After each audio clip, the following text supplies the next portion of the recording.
the secret Santa. Snow gently blanketed the streets as a group of lifelong friends gathered in Leah's cozy living room for their annual Christmas gift exchange. The room was filled with the scent of pine from the crackling fire, and the twinkle of fairy lights danced off the ornaments on the tree. This tradition was their favourite. Every year, they exchanged thoughtful gifts that reflected inside jokes, shared memories, or secret wishes.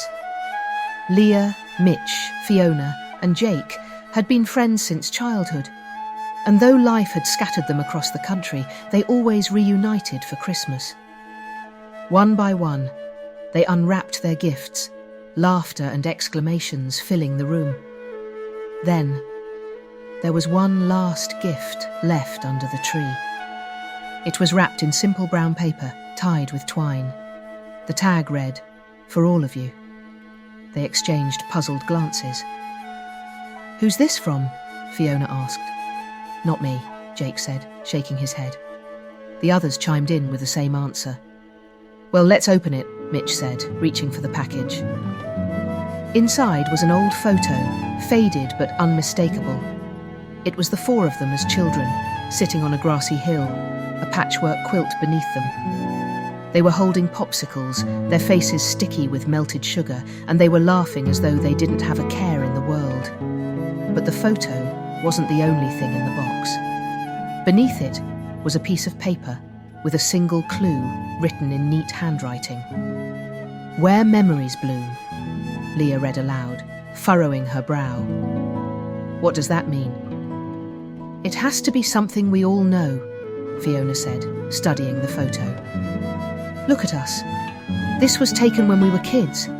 It must be connected to that time." Suddenly, Mitch's face lit up. "Wait! The park! Remember the old rose garden at Willow Creek Park? We used to play hide and seek there all the time." "That has to be it!" Jake said, jumping to his feet. "Let's go check it out." Without hesitation, they bundled up in coats, scarves, and hats and piled into Leah's car.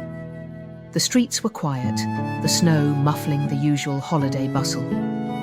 By the time they reached Willow Creek Park, the moonlight was casting a silvery glow over the frost-covered landscape. As they walked through the garden, Leah noticed something unusual near the centre. A small lantern glowing softly. Inside the lantern was another note. Mitch carefully unfolded it and read aloud. "The quilt knows the answer." Leah's eyes widened. "I think it's in my attic. My mum packed it away years ago. Let's go back."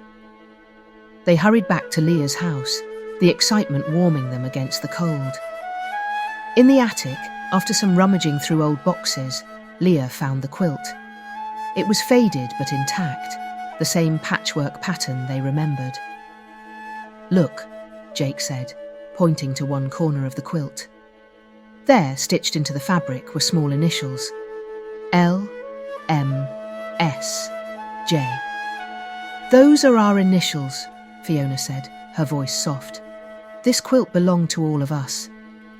"And this," Mitch said, pulling out yet another note hidden in a fold of the quilt, "is the last clue." The note read, "The greatest gift is the one we share every year, friendship." Silence fell over the group as the weight of the message sunk in. Whoever had orchestrated this mystery had reminded them of something they already knew in their hearts. No matter how far life took them, their friendship was the constant thread that bound them together.